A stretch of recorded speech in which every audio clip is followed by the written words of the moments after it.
Speaking of divisions, it's not just limited to Western countries. I could say the same about Western companies. Remember what they said in 2022? We will leave Russia. We will not support Putin's invasion. That's what Western companies said in 2022. Well, it's 2024, and guess what? Most of them are still operating in Russia.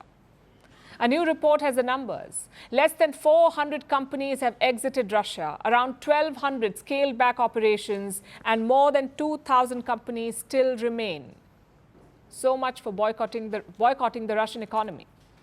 Out of these, 3 names stand out. Avon Products, which is a cosmetics company, Air Liquide, the French gas company, and Reckitt, a UK consumer group. All 3 of them promised to leave Russia after the war broke out, but none of them have. I have more examples for you. Pepsi stopped its Russia operations in March 2022, but they still run a dairy business. It employs around 20,000 people. Same with Coca-Cola. Their drinks are made with a special syrup. After 2022, they stopped sending that syrup to Russia. So another company stepped up. Coca-Cola Hellenic. And guess who owns a 21% stake in that company? The parent MNC, Coca-Cola. So long story short, no one wants to leave. All their moral outrage has been shelved. The question is why? Because Russia made some shrewd moves. For starters, they imposed a sort of exit tax, a tax for companies wanting to wind up. It was around 15% of the sale amount. Another move was creating a 50% discount on asset sales. Let me explain that. Suppose you're a Western company in Russia, you have buildings or factories there, you have assets there. But after the invasion, you wanted to leave. So naturally, you will need buyers. If they are Russian buyers, you can only sell them at a discount, and that discount is 50%. So your asset value just halved. Would you like to take a loss in revenue like that? Or would you continue operations in Russia? Well, that was the question that they faced. And if money is on your mind, you would choose option 2, continue your operations. And that's what most Western firms have done. But forget the companies. Let's look at Russia's economy as well, as a whole. There are more than 14,000 sanctions on Russia.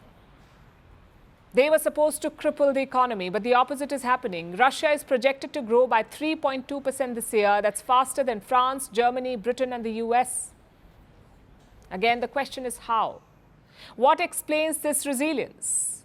Broadly, 3 factors. Number 1, Russia's energy sales. The West may have stopped buying gas and oil, but India and China have stepped up.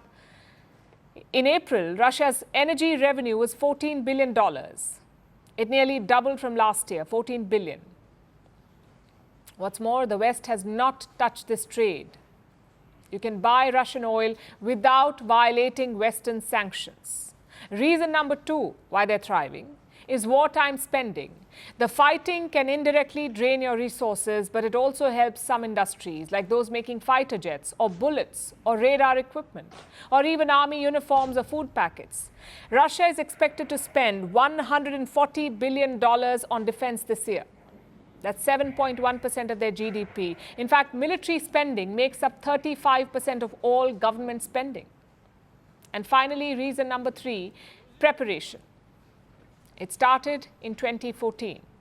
Putin ordered the invasion of Ukraine's Crimea. The West responded with sanctions. And since then, he's been on a mission to make Russia sanctions-proof. Just look at foreign exchange reserves. Russia has around $631 billion in the bank. That's about the same as India. But don't forget, Russia's population is just 1/10 of India's. Such huge reserves keep their currency stable. Putin has also worked to de-dollarize. His biggest trading partner is China, but 90% of that trade happens in local currencies, the yuan and the ruble, which is why Putin is sitting comfortably. But the West did the exact opposite. They were gorging on Russian oil and gas. They never had a plan B. Putin probably had a plan B, C, and D. So the moral of the story is quite clear. Sanctions are not a silver bullet. You can beat them with proper preparation. Also, their effectiveness depends on one major factor: how many countries are imposing them. If it's just one group, like the West in this case, then good luck. It won't work. But if it is imposed globally, you may have a better chance. South Africa's May 29th elections. It was the start of change in the country. We are on the verge of history.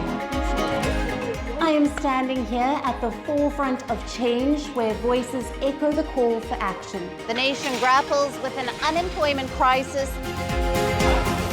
As South Africans prepare to cast their votes, the question looms, will the winds of change usher in a new era, or will the legacy of the past maintain its grip on the future?